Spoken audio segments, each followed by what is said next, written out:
My friend can speak with the dead, but the reception kind of sucks.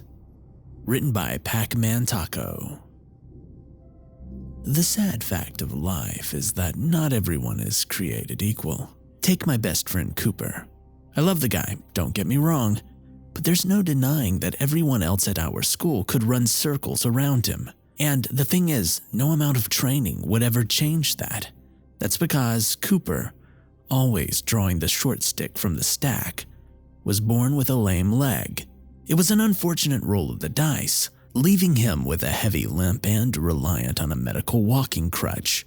Sure, it's a bit of a cheap shot, but my point is that Cooper, from the moment he was born, was destined to not be equal with the rest of us. I hate that word, equal. It implies that there's something to be equal to, some sort of unequivocal norm for the human experience. But that's never the case, is it? Some will never experience a day of homelessness in their life, while others have to worry about their next meal. Some have a natural knack for art, while others can barely manage a stick figure.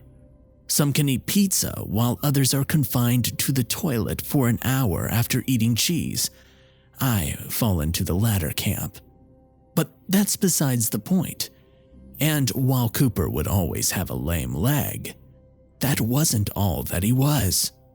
He was the type of guy that always seemed to be puzzling over something in that giant brain of his. He was the type of guy who always packed an extra snack to share with me at lunch. He was the type of guy that I was lucky to call my friend. Oh, and he could speak with the dead. Did I forget to mention that? Yeah, he's been able to do that for as long as I can remember. Well, I don't think I took him seriously at first, and can you blame me? I'd invite him over to my house to shoot the shit and play Mario Kart. Not like we could go biking or play soccer, and somehow the conversation always seemed to work its way back to that quirk of his ability to speak to the dead. Well, actually speaking to the dead may not be the most accurate description. He described it as listening to the dead, only to have them ignore everything you say back. At the time, I thought he was just trying to pass himself off as cooler than he was. I could sympathize with that. Back in the 6th grade, I told everyone that I had a pet buffalo. I didn't even know what a buffalo was. I thought that it was some kind of fish. Anyways, looking back at our earlier conversations, I'm glad that I didn't tease him for bringing it up. It must have been such a relief for him to talk about it with someone, even if he knew I was only entertaining him. It wasn't until our 8th or 9th hangout that I started to believe him. We were plopped down on the couch in my parents' basement, halfway through a tub of lactose-free ice cream, when Cooper turned to me and said, "Your Halmoni loves you. She wants you to know that." "Huh?" I said. "Your grandmother." Yeah, I got that part." "She wants you to know that she loves you." Yeah, I got that part too." "Then what's with the huh?" he asked. "Well, she's not dead." Are you sure?" Yeah, I saw her last week." "Oh," Cooper said, and then we went back to shoveling our faces full of delicious, lactose-free mint chocolate chip ice cream. Maybe I should have been more unnerved by this, but as far as my taste buds were concerned, there were more pressing matters at hand. Besides, I was more or less used to what I presumed to be Cooper's mystic persona, and I figured that this was just a case of him slipping up. It wasn't until my mom came down into the basement, tears in her eyes and a phone clutched against her chest. That's when the pieces began to fall into place. Cooper got up, limped over to us, and squeezed my shoulder. He offered to show himself out if we needed some space, and I remember numbly nodding in response. It had been peaceful, at least. According to my hiboji, she had died in her sleep. I had a renewed interest in Cooper's dead speaking or dead listening abilities after that. "So, how does it work?" I asked. "Well, it's sort of like their voices are being projected directly into my mind, like a series of temporary extra consciousnesses. It's always a bit fuzzy, like a busted radio with bad reception. I can make out some of the words and phrases, but they're always interspersed by this jumbled mess of, I don't know, it's like static. Yeah, sort of like static, but made up of incoherent, warbly speech. It's like a grainier version of how the adults talk on The Simpsons." "You mean Peanuts? The Simpsons are the yellow ones," I told him. Oh, yeah, right. "Well, can you turn it off?" Sort of. It fades into the background whenever I'm focused on something else." "Wait a minute. Can you hear the voice of, I don't know, a Genghis Khan?" "Huh?" he asked. That evening, we learned that Cooper could only hear the voices of those that he has some sort of personal connection with. So, no seancing dead Mongol warlords, which meant that I had to do the research for my upcoming history assignment the old-fashioned way. We also learned from our later attempts to reach out to my Hamoni that the voices of the dead grow less coherent over time, eventually becoming little more than a cloud of gray noise that inevitably fades into the background. Let her rest, we decided. Anyways, I think that's all the context that you need. Let me bring you up to last week. Cooper and I were hanging out in my parents' basement, as per usual, recovering from a particularly strenuous round of Just Dance, which, let me say, was slightly less usual. I was about to head upstairs and grab a few drinks from the kitchen when Cooper shot straight up and turned to me wide-eyed. "Hey, Mike, when did you last see Chloe?" "Huh, wasn't she in class Friday? Why do—" My voice caught in my throat. Chloe Zhang. I've known her since 6th grade. Longer than I've known Cooper. She was, by all accounts, an incredibly sweet girl. I remember she never bought my story about the pet buffalo. She told me herself, right after informing me that buffalo weren't even a kind of fish.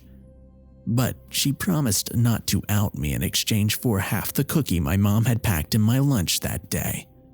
5 years later, we were still in the same class. She sat right next to me and would flick pencils onto my desk to get my attention. I held on to this thought for just a moment longer before meeting Cooper's eyes. "What's she saying?" I asked. I'm not sure. It's really fuzzy." "Fuzzy? But she was in class on Friday. I know she was. How could she already be fuzzy?" I don't know. It's never deteriorated this fast before. This has to be a mistake," I interrupted him. "Mike, this doesn't make any sense. I'm gonna call her. Mike, let's sit down." I barely registered his voice as I fished my phone out of my pocket. I barely registered him limping towards me, his lame leg dragging behind him, as I frantically dialed her number. And I barely registered his hand on my shoulder, guiding me back to the couch to sit me down, as the phone rang once, twice, 3 times before. "Hello?" "Chloe!" "Oh, hello, Mike. What's—" "Oh my God, Chloe, you have no idea how happy I am to hear your voice," I exclaimed. "Wait, why? Is everything all right?" She asked me. "Yeah, everything's fine now. It's just, well, look, I'll explain it all on Monday, okay?" "Are you sure?" She asked. Yeah, everything's fine. I'll just..." Sorry, I just need a moment to gather my thoughts. Oh, okay. Well, I guess I'll see you on Monday. Yeah, see you then, I said. I let the phone fall from my hand as I collapsed onto the couch. Tears of relief blurred my vision. Cooper plopped down next to me, letting his crutch fall to the wayside, and stared down at my phone in blank confusion. I don't understand, he said. Damn it, Cooper, you almost gave me a heart attack, I said. I'm sorry, I just don't understand. Hey, don't worry about it. Maybe it's not 100%. It's never been wrong before.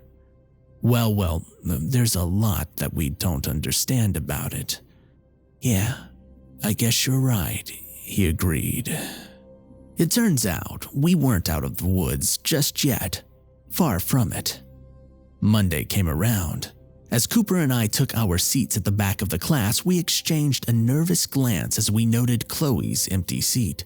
She never showed up that day. Though when I called her that evening, she insisted that she had just slept in. She told me that she would set an extra alarm and that she would see me the next morning. Tuesday came around. Chloe didn't show up that day either. This time when I called her, she insisted that everything was fine and that her dad's car had inconveniently broken down that morning. I offered to give her a lift, but she declined, insisting that everything was fine and that they were expecting the repairs to be completed by then. Finally, it was Wednesday and we were greeted by yet another absence. After class, Cooper pulled me aside. None of this makes any sense. Yeah, she said the repairs would be done in time. She should have just taken the lift. Huh? Oh, never mind that. I keep hearing her voice. Whose? Chloe's. Whose else? He said. But that, I called her yesterday and she sounded fine. Yeah, that's what doesn't make sense. She sounds a bit clearer now. What's the voice saying? I asked him. It's still a bit fuzzy, but it sounds like she's saying, Ina Lucy. Huh? That's just gibberish. Look, why don't we just stop by her house on the way home? We'll check in on her and see what's up. And we'll settle it based on that. How does that sound? Yeah, let's do that. I walked up to Chloe's doorstep with Cooper in tow, limping along just a few steps behind me. But with her door just in front of me, I couldn't deny that there was a subtle, nervous twinge bubbling away in my chest. I knew she was fine. I had heard she was fine.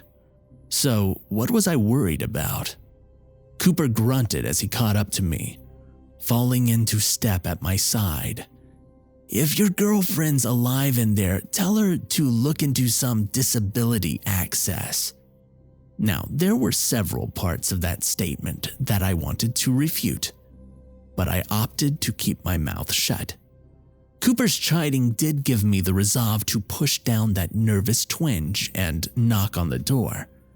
But just as easily as it had been forced down, I could feel the nervous twinge bubbling back up, stirring inside me with every second that passed. Finally, the door creaked open.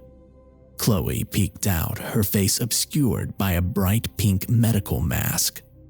Mike, what are you doing here? She asked. Oh, well, Cooper and I were in the area and… Cooper, she interrupted. Cooper stepped into view, giving me an uncertain look before hesitantly giving Chloe a wave.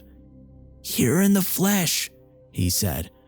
Ah, right. Hi, Cooper. What brings you two here? Well, we wanted to check in on you to see how you were doing, I said. Oh, yeah, you haven't been to school for the past, 3 days? Is everything all right? School, right. Well, there was the car and… Hey, Chloe, Cooper interrupted. Do you mind if I step in for a second to use the washroom? The washroom? Yeah, I'm sorry, but it's kind of an emergency, Cooper said. Emergency? Chloe seemed to hesitate. Her eyes tentatively flicked to meet mine, almost as if seeking my approval. There was that nervous twinge again. I wanted to break the awkward silence, but Chloe beat me to the punch. Well, in that case, come inside. Just you though, because, the pandemic. No offense, Mike. You know how it is. Let me show you to the washroom. Chloe opened the door just enough to allow Cooper to squeeze inside. I heard him limp into the hallway, his crutch hitting the floor with a distinct clack, clack, before Chloe closed the door, flashing me an almost apologetic look as she did. He was only gone for a few minutes, 5 or 6 at most. I was so lost in thought, mulling over that nervous twinge in my chest, trying to reconcile it with the events of the past few days, that the sound of the door creaking open made me jump. I swiveled around to see Cooper step onto the porch, closing the door behind him. There seemed to be a merry bounce in his step, any sign of his prior uncertainty seemingly washed away within the past few minutes. He walked right past me, making his way to my car and signaling for me to follow. A sudden thought flashed into my head. Hey, Cooper. Well, you, never mind. He had left his crutch inside.